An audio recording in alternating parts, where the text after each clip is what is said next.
सद्गुरु साईनाथ महाराज की जय। ஓம் சாய்ராம். ஸ்ரீ சாயி சச்சரிதம் ஓவிகள் கருத்துரை அத்தியாயம் 18. பாபாவின் அருள் பெறுதல். ஸ்ரீ கணேசனை வணங்குகின்றேன். அறிவை அளிப்பவளான அன்னை ஸ்ரீ சரஸ்வதி தேவியை வணங்குகின்றேன். ஸ்ரீ குரு தேவரை வணங்குகின்றேன். ஸ்ரீ குல தேவதையை வணங்குகின்றேன். ஸ்ரீ சீதா ராமச்சந்திரனை வணங்குகின்றேன். ஸ்ரீ சத்குரு சாய்நாத் மகாராஜை வணங்குகின்றேன். அப்போது நான் மாதவ்ராவிடம் பாபாவின் செய்தியை உங்களிடம் கொண்டு வந்திருக்கின்றேன். ஷாமாவிடம் இருந்து 15 ரூபாய் தட்சிணை வாங்கி வா, பாபா அனுப்பியுள்ள செய்தியை கூறினேன். நான் பாபாவின் பாத சேவையிலே அமர்ந்திருக்கின்றேன். அப்போது பாபாவிற்கு திடீரென்று நினைவு வந்தது. மேலும் எழுந்திரு, ஷாமாவிடம் தட்சிணை கேட்டு கொண்டு வா என்றார். பாபா உடனடியாக ஷாமாவினுடைய வீட்டிற்கு சென்று அவன் அருகிலே அமர்ந்து அவனிடம் 2 வார்த்தை பேசு, பிறகு தட்சிணையுடன் திரும்பி வா என்றார். இந்த செய்தியை கேட்ட மாதவ்ராவ் மிகவும் ஆச்சரியப்பட்டார். 15 ரூபாய்க்கு பதிலாக 15 முறை நமஸ்காரங்கள் செய்து இந்த தட்சிணையை பாபாவுக்கு கொடுங்கள் என்றார். ஷாமா பாபாவுக்கு அளித்த 15 நமஸ்காரங்களின் தட்சிணையை ஹேமாந்த் தன்னிடம் வைத்து கொண்டு, சரி, இப்போது வாருங்கள், என்னுடன் பேசுவதற்கு உட்காருங்கள் என்று கேட்டுக்கொண்டார். நான் மாதவ்ராவிடம் பாபாவின் லீலைகள் மற்றும் பாபாவை பற்றி ஏதாவது சொல்லுங்கள், அதனால் என் காதுகள் திருப்தி அடையும். வாருங்கள், பாபாவின் தூய புகழ் கங்கையிலே நீராடி நமது பாவங்களை அழித்து விடுவோம் என்று கேட்டுக்கொண்டேன். அப்போது மாதவ்ராவ், உட்காருங்கள், சிறிது நேரம் ஓய்வெடுங்கள். இது சாயிபாபாவின் விளையாட்டு. இவ்வாறுதான் அவருடைய அசாத்தியமான மற்றும் ஆழமான லீலைகள் உங்களுக்கு தெரியும். சிறிது நேரம் ஓய்வெடுங்கள், நலம் பெறுங்கள் என்றார். என்று சொல்லிக்கொண்டே வெற்றிலை பெட்டியை என்னை நோக்கி நகர்த்திவிட்டு, இந்த பெட்டியிலே வெற்றிலை பாக்கு, சுண்ணாம்பு, காசு இருக்கிறது. நீ வெற்றிலையை சாப்பிடு. அதுவரை நான் தலையிலே தலைப்பாகை அணிந்து கொண்டு வருகின்றேன் என்றார். சாயிபாபாவின் லீலைகள் எல்லையற்றவை. எவற்றையெல்லாம் நான் உங்களுக்கு சொல்ல முடியும்? ஷீரடிக்கு வந்த பிறகு நீங்களே குறைவாக பார்த்தீர்களா? எண்ணற்ற பாபாவின் லீலைகள் உள்ளன. நான் ஒரு எளிய கிராமவாசி. நீங்கள் நன்கு படித்தவர் மற்றும் பண்பட்டவர். பாபாவினுடைய ஆழமான, விவரிக்க முடியாத மற்றும் கற்பனை செய்ய முடியாத லீலைகளை பற்றி நான் உங்களுக்கு என்ன சொல்ல முடியும்? உடனே வருகின்றேன் என்று சொல்லிவிட்டு உள்ளே சென்றார். இறைவனுக்கு பூவும் பானமும் சமர்ப்பித்து தலையிலே தலைப்பாகையை அணிந்து கொண்டு திரும்பி வந்து என்னுடன் பேச அமர்ந்தார். மாதவ்ராவ், இந்த சாயியினுடைய லீலைகள் தனிச்சிறப்பு வாய்ந்தது.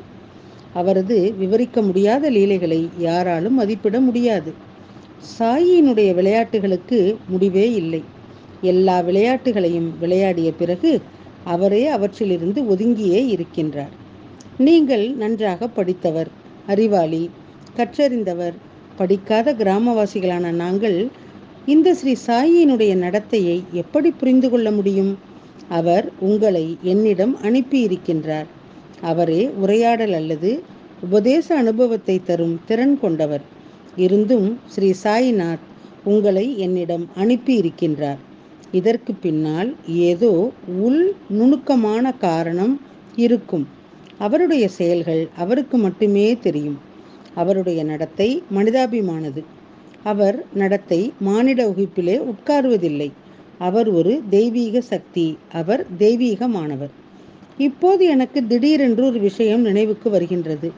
அந்த செய்தியை நான் உங்களுக்கு சொல்கின்றேன். அதனால் பாபாவின் கட்டளைகள் பின்பற்றப்பட்டு நேரமும் நன்றாக பயன்படுத்தப்படும். இந்த சம்பவம் நம் கண்முன்னே நடந்துள்ளது. பகவான் சாயி பக்தரை அவர் மனதிலே வைத்திருக்கும் வலுவான நம்பிக்கையின்படி பணியச் செய்ய வைக்கின்றார். சில நேரங்களிலே பாபா தனது பக்தர்களை கடுமையாக சோதிக்கின்றார். பக்தி அன்பினுடைய அடிப்படையிலே அவர்களை சோதித்து அந்த தேர்விலே தேர்ச்சி பெறும்போதுதான் அறிவுரை கூறி ஆசீர்வதிக்கின்றார். மாதவ்ராவ் உபதேசம் என்ற வார்த்தையை சொன்ன உடனேயே குரு சரித்திர பாராயணத்தை பற்றி சில காலத்திற்கு முன்பு சாத்தேவுக்கு சொன்ன உபதேசம் நினைவுக்கு வந்தது. என் மனதை ஒரு மின்னல் தாக்கியது போல உணர்ந்தேன். சாத்தேவுக்கு அருளும்போது மஸ்ஜித் மாயிலே பாபாவினுடைய பாதங்களை சேவித்து கொண்டிருந்த போது என்னுடைய மனதிலே புயல் வீசியதால் மனம் தளர்ந்து போனேன். அந்த விருப்பத்தை ஒழிக்க பாபா மாதவராவை சந்திக்க திட்டமிட்டாரா? அப்படி ஒரு எண்ணம் என்னுடைய மனதிலே வந்தது. ஆனாலும் மனதில் தோன்றிய எண்ணத்தை மனதிலே அடக்கி வைத்தேன்.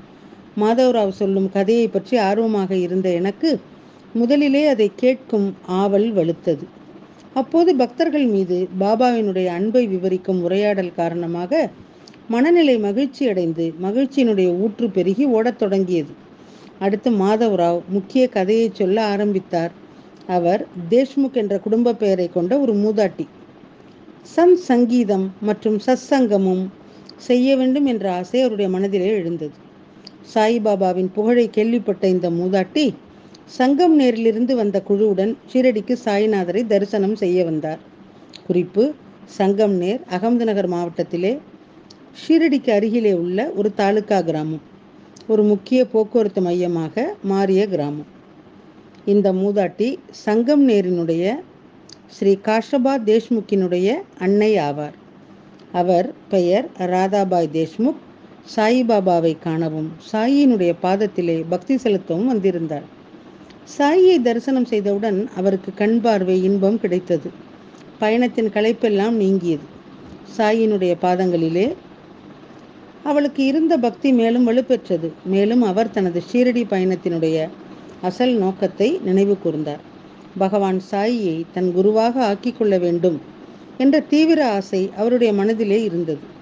சாயி பகவானை தன்னுடைய குருவாக ஏற்று உண்மையான குருவினுடைய உபதேசங்களை பெற்று அந்த உபதேசங்கள் மூலம் ஆன்மீக சாதனைக்கான வழியை காண வேண்டும் என்ற பலமான ஆசை மூதாட்டியினுடைய மனதிலே எழுந்தது. மூதாட்டி மிகவும் வயதானவராக இருந்தாலும் ஆனால் அவர் பாபாவிடம் மிகுந்த விசுவாசம் கொண்டிருந்தார். பாபாவிடமிருந்து ஏதாவது அறிவுரை அல்லது குரு மந்திரம் பெற வேண்டும் என்பதிலே உறுதியாக இருந்தார். பாபா எனக்கு தனிப்பட்ட முறையிலே அருளினால் குரு மந்திரத்தை என்னுடைய காதிலே கிசுகிசுத்து, சாயி என்னை ஆசீர்வதித்தால் தவிர நான் வேறு எங்கும் செல்ல மாட்டேன். ஸ்ரீ சாய் பகவான் மகான்களின் முதல்வர். அவர் அருளை பெற வேண்டும். அவர் திருவாயிலிருந்து எனக்கு குரு மந்திரத்தை கொடுக்கும் வரை நான் இங்கிருந்து எங்கும் செல்ல மாட்டேன். நான் குரு மந்திரத்தை வேறு யாரிடமிருந்தும் பெற மாட்டேன்.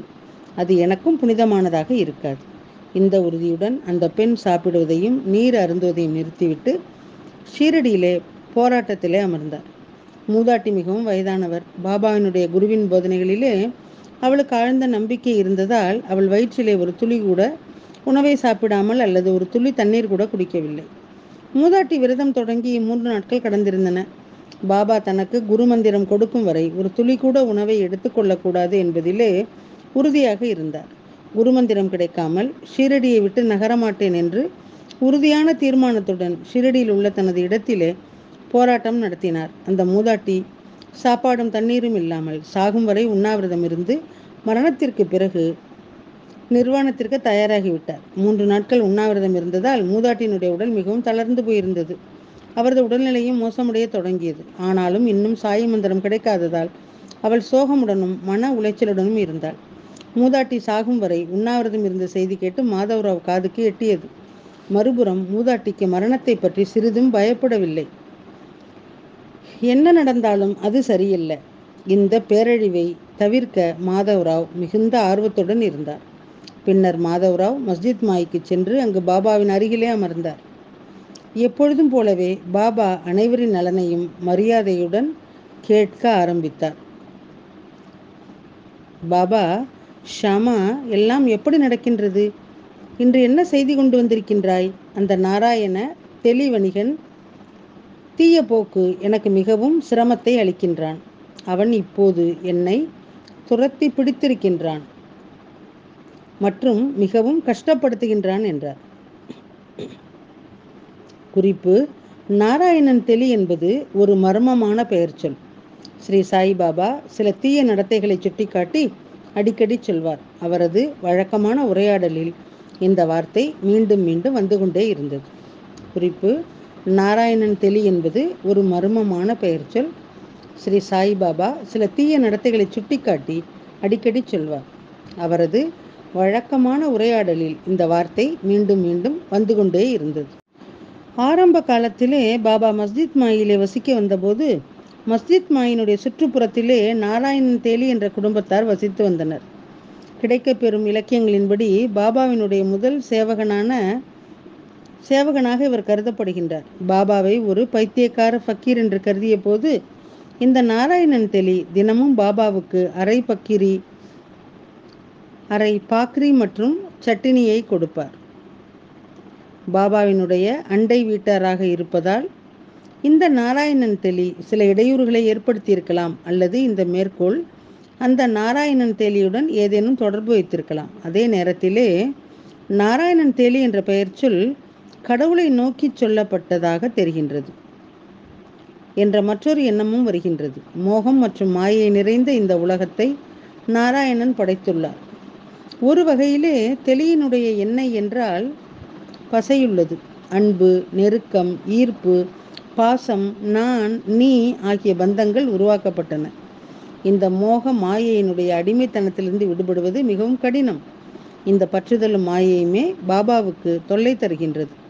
பாபா இதை திரும்ப திரும்ப கூறுவார். அந்த வயதான மூதாட்டியினுடைய விரதத்தை பற்றி ஷாமா ஏற்கனவே கவலைப்பட்டார். மூதாட்டியை பற்றி எப்படி பாபாவிடம் தெரிவிப்பது என்று ஷாமா குழம்பினார்.